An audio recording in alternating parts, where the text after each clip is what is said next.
Hello, booktubers.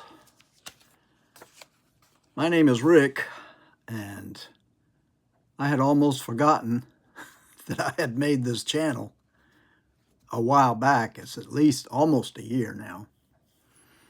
But I found in my email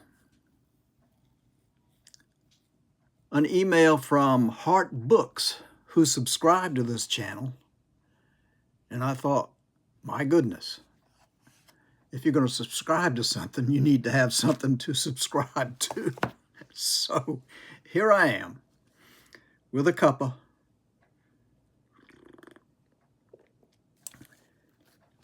And just a short thing that I thought I'd talk about.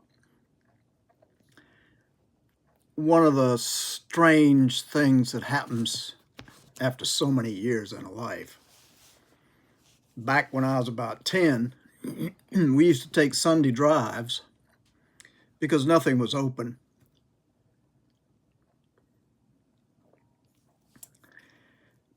And we just drive around very slowly looking at the scenery. Well, for a 10-year-old kid, that's pretty dang boring.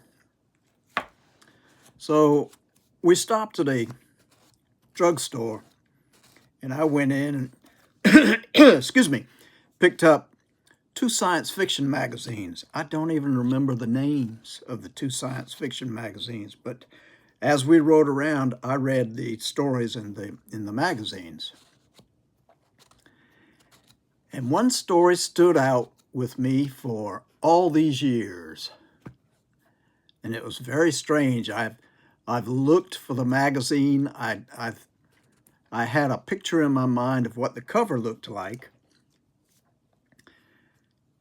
and yet I could never find that cover anywhere.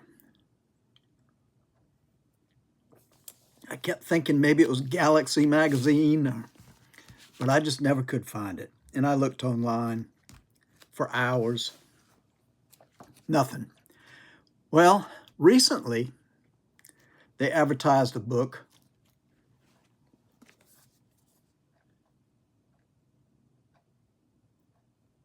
and I bought it. Robert Silverberg. Many of his stories back during the time when the magazines, not necessarily just science fiction, but all kinds of magazines used to take short stories from people.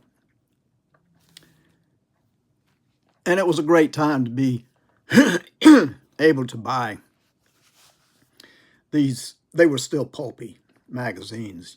Go into a drugstore like I did, and over on the side wall there was a wooden structure with two shelves with leaning back boards where the magazines would just be stacked up. And that's normally where the science fiction magazines would be. Then you'd have the spinner racks with the paperback books, which was relatively new back then. But I didn't go to the paperback books. I picked up these 2 magazines. And like I said, I just picked this book up, and inside I found the story that stuck with me for 60 years. Vampires from Outer Space.